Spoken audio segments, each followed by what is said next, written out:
Welcome to Spotlight Santa Monica. I'm Sandy Jacobson. Our city is known for sun, sea, and shopping, but there are many other benefits to living here. I'm going to introduce you to the people and departments that make Santa Monica such a desirable place to live.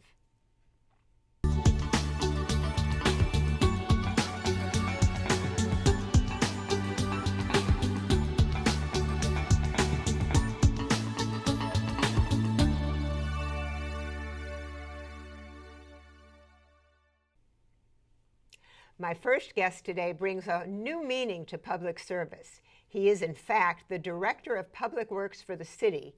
Welcome, Martin Pastucha. Thank you. Oh, it's a pleasure to be here, Sandy. Thank you for being here. You know, Public Works, I actually didn't know what it was until I went on your website. It is indispensable.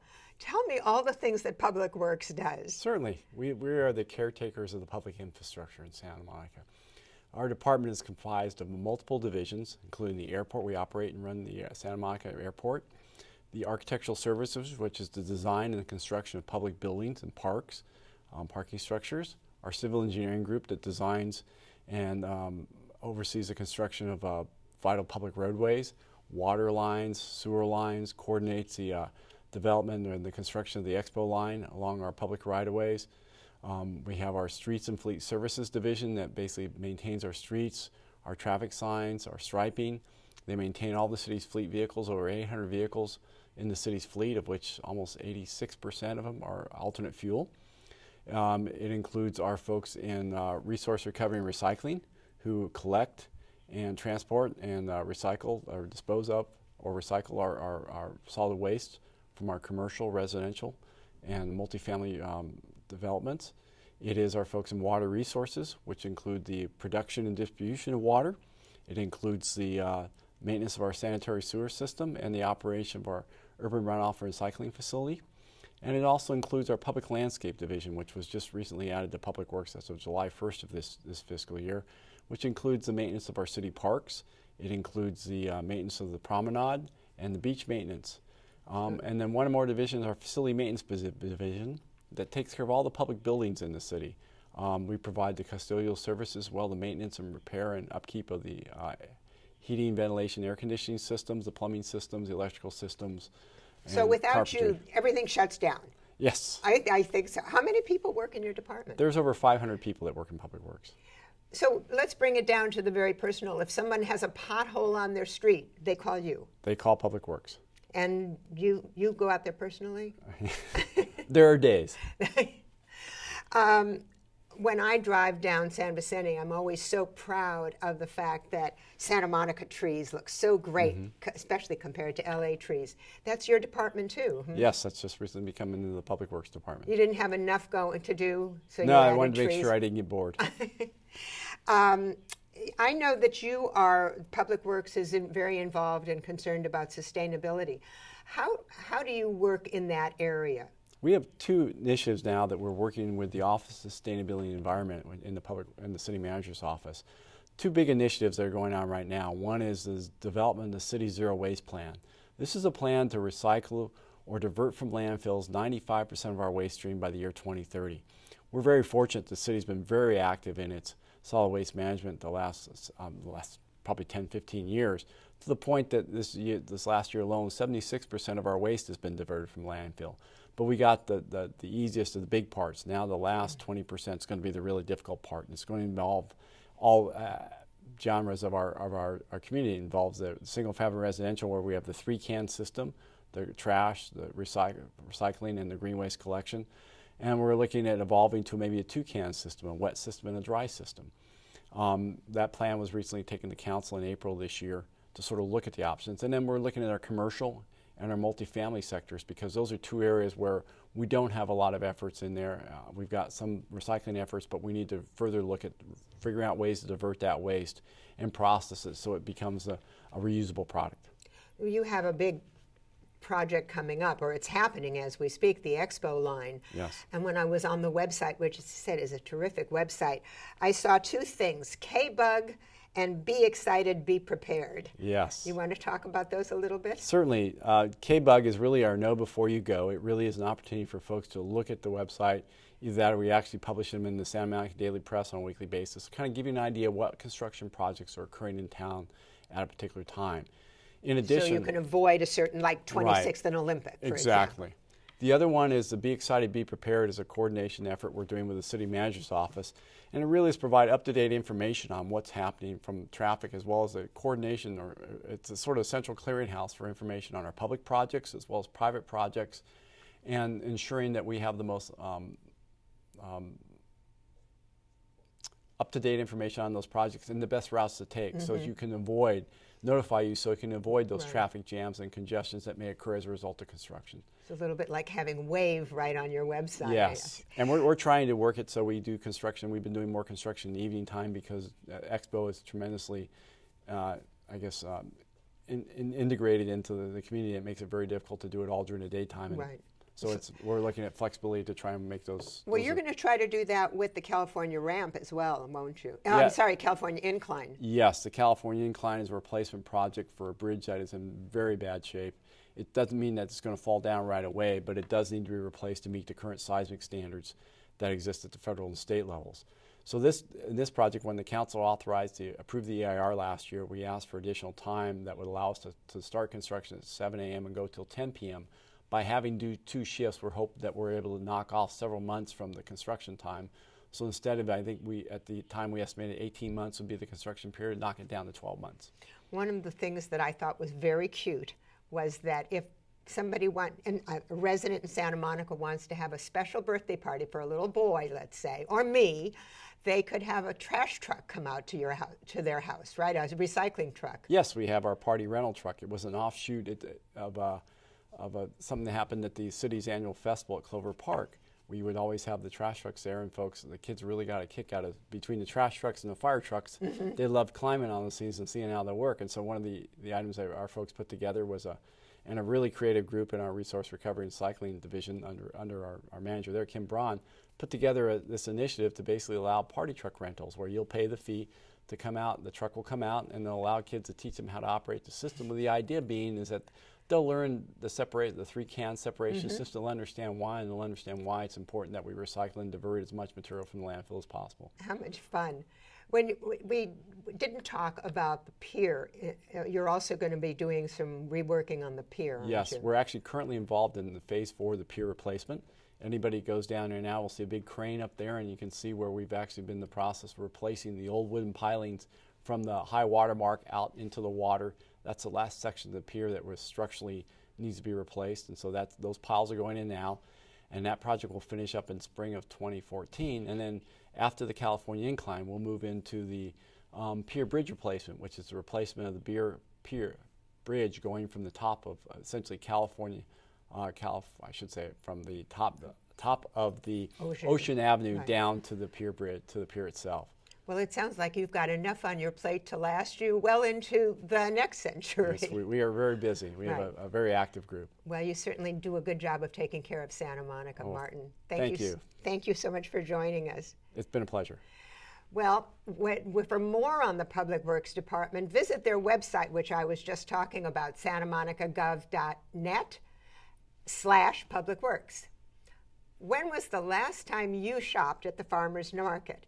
Talk about farm to fork. Stay tuned.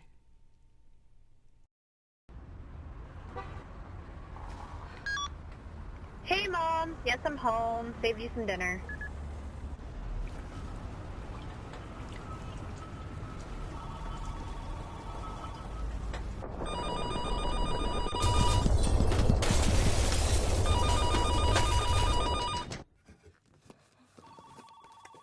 Plan now for a major earthquake.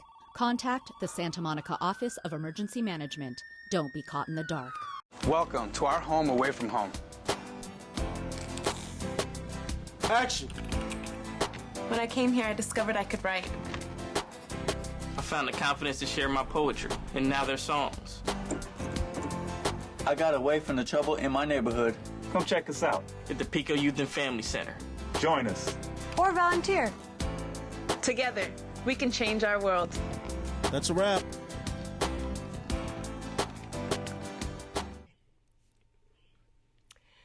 Santa Monica is celebrated for having some of the best farmers markets in the nation. With 4 regular markets every week, you have no excuse not to indulge in farm fresh produce. Joining me now is Jodi Lowe, Farmers Market Coordinator. Jodi, thank you for joining us. Thank you, Sandy. I'm glad to be here. Farmers Market in Santa Monica, did you guys start the Farmers Market? I always felt like you did. Well, just about. We were one of the first farmers markets in the state. Well, okay, so there's a lot of good supermarkets in Santa Monica. We even have a new supermarket. But why do residents have to go to the farmers market?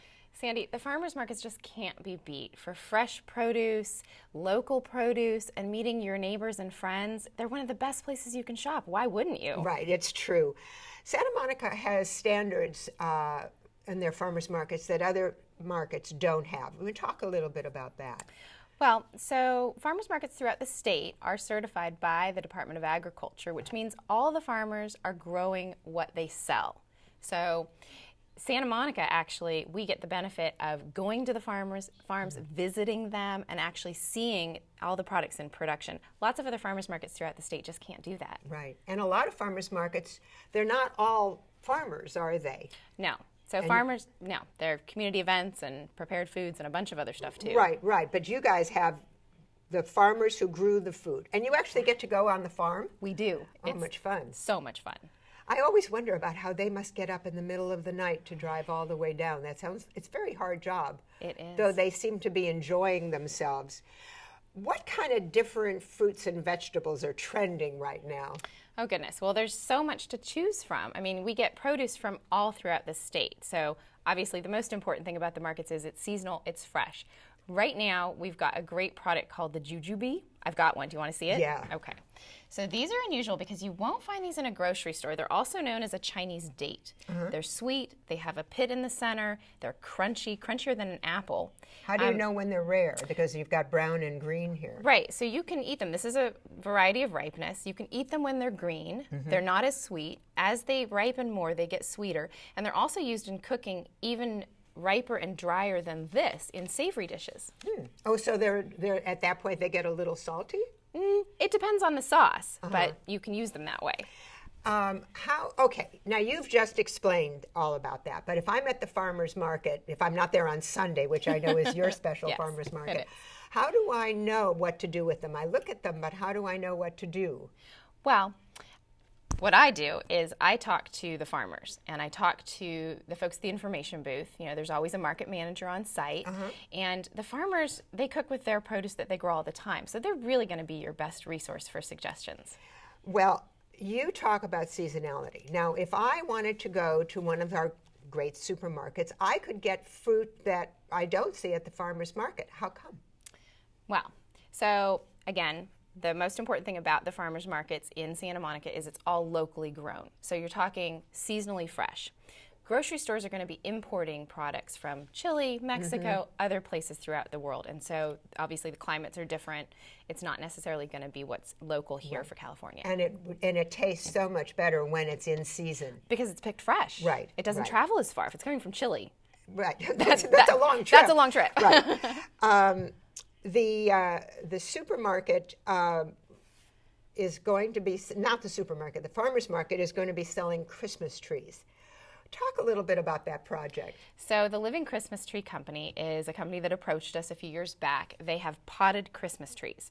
They bring them to the market so you can see the varieties. They have 4 or 5 different varieties of trees, and you actually can rent them. So you don't buy them. You rent them, they come in a pot, they get delivered to your door, and then you water them and care for them at your house until the season is over, and then they pick them up. And feasibly, this is the coolest thing, feasibly, you could have the same Christmas tree year after year after year that grows with your family. So you could have the same ornaments on the very same tree. So you say you buy them in the beginning or you rent them each year? You rent them each year.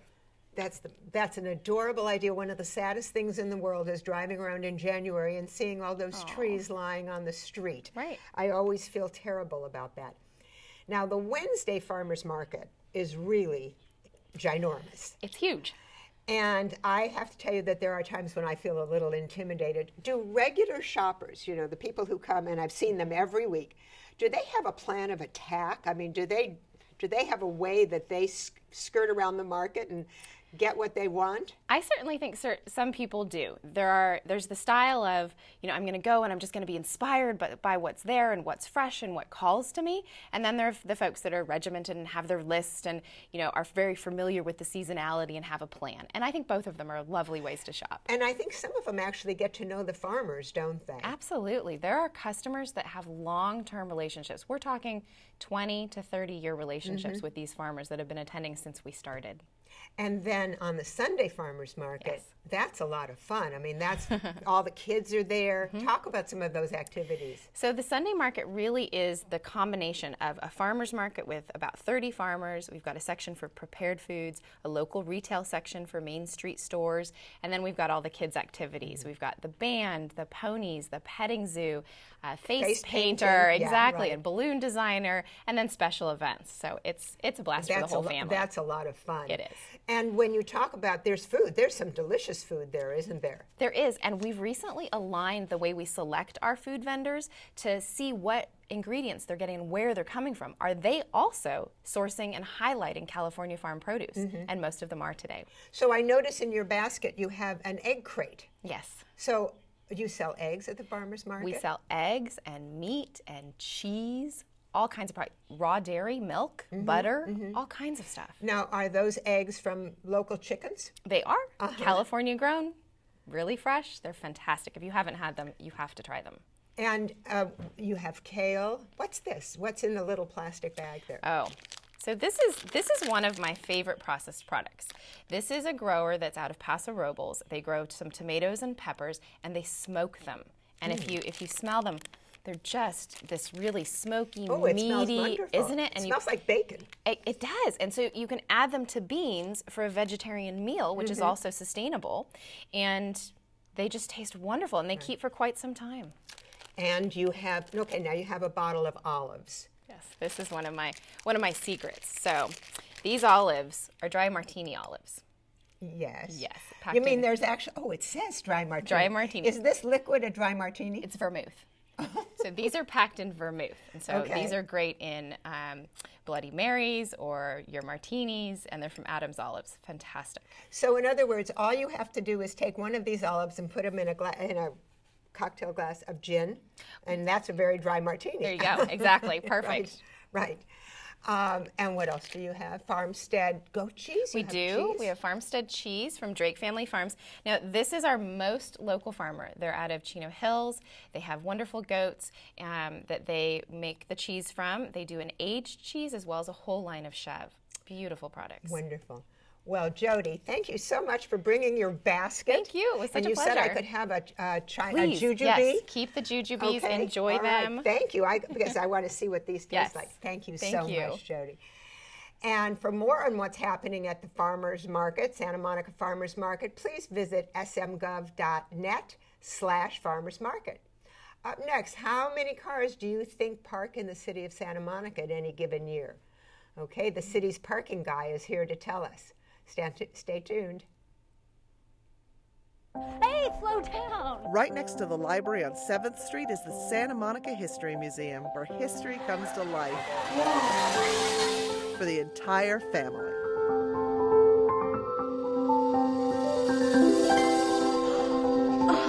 Enjoy the exhibits, main gallery, the photo archive, research gallery, and much more. Come visit the Santa Monica History Museum, keeping history alive. Even if a signal indicates it's safe to walk, it's never safe unless drivers see you. Last year, 113 pedestrians were injured in Santa Monica. You don't have to go to extremes to get a driver's attention. It just takes a little eye contact. Take the right steps to be safe. Watch the road.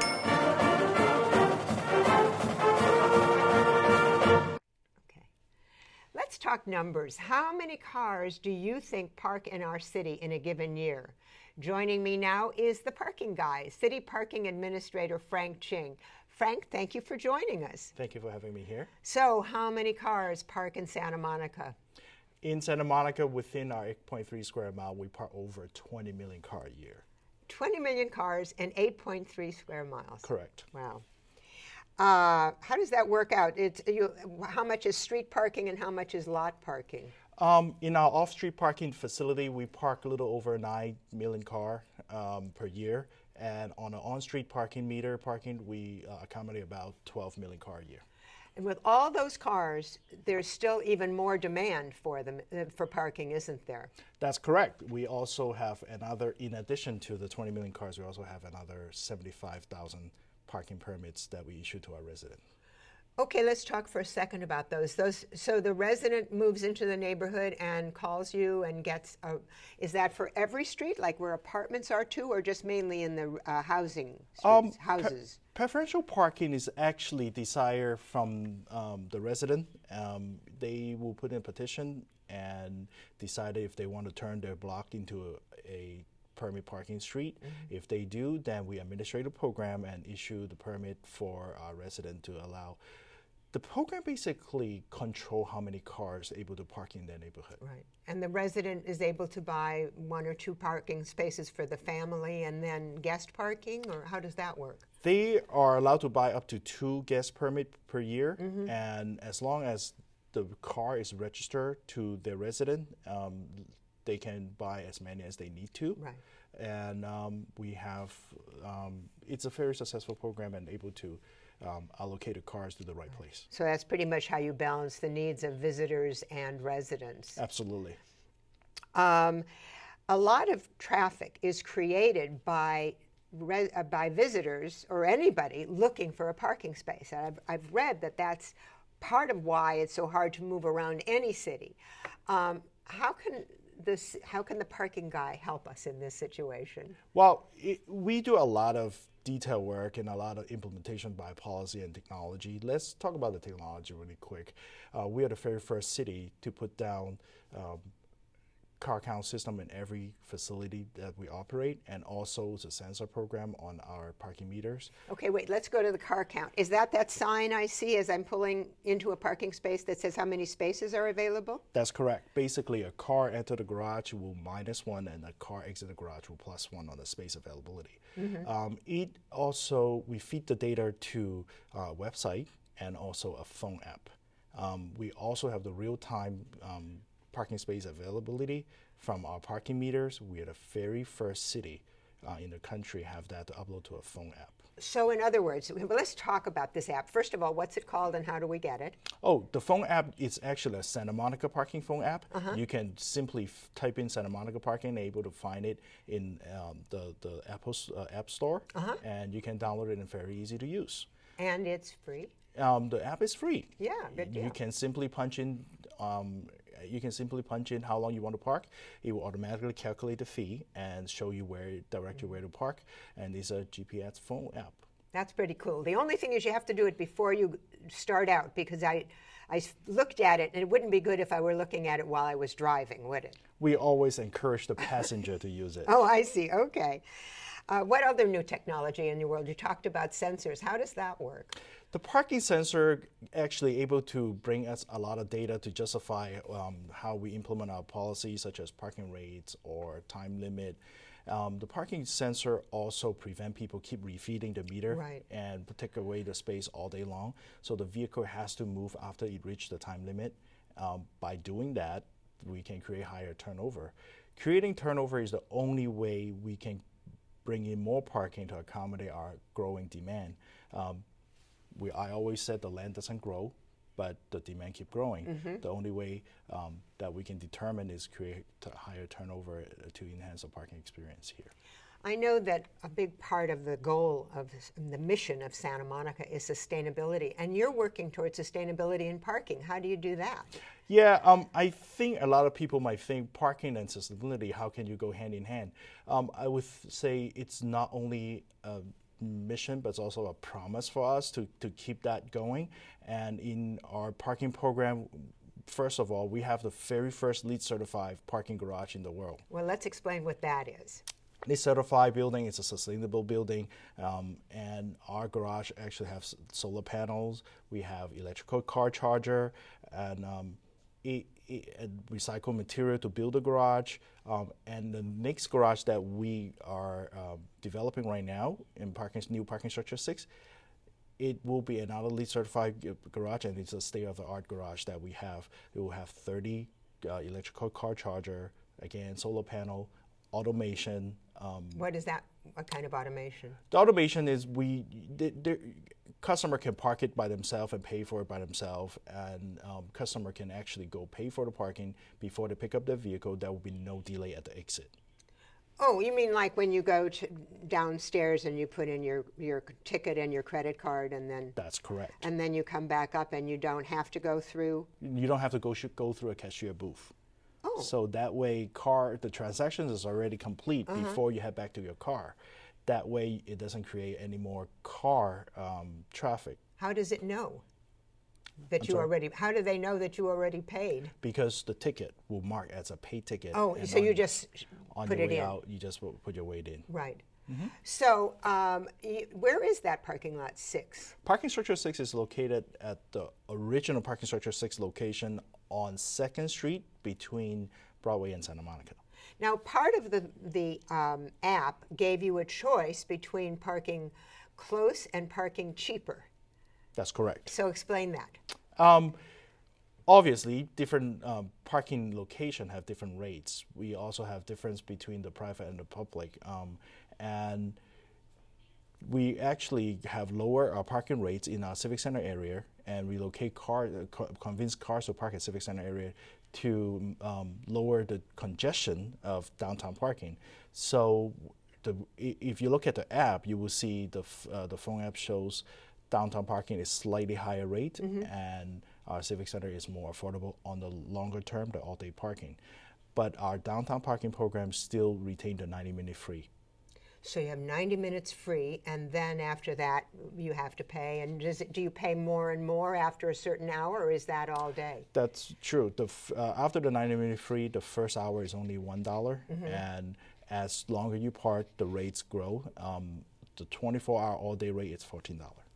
Okay, well, that sounds fair enough. It's a lot better than New York, isn't it? Of course. Or downtown Los Angeles, for that matter. And at the same page, Civic Center is only $5 for the all day. So as you can see, we encourage people to park slightly farther. Yeah, and it's good for them. Get a little exercise. That's correct. I always say it's 2,000 steps walking front and back and forth to Civic Center to downtown. So 2,000 steps a day, your doctor will go away. Thank you very much, Frank. You're a fount of information. Thank you. Well, make sure you download that Santa Monica parking app. It's really a lot of fun. The link is on your screen. Thank you so much for joining us for Spotlight Santa Monica. Make sure to tune in next time as we learn more about the people and departments that make our city run. Bye for now.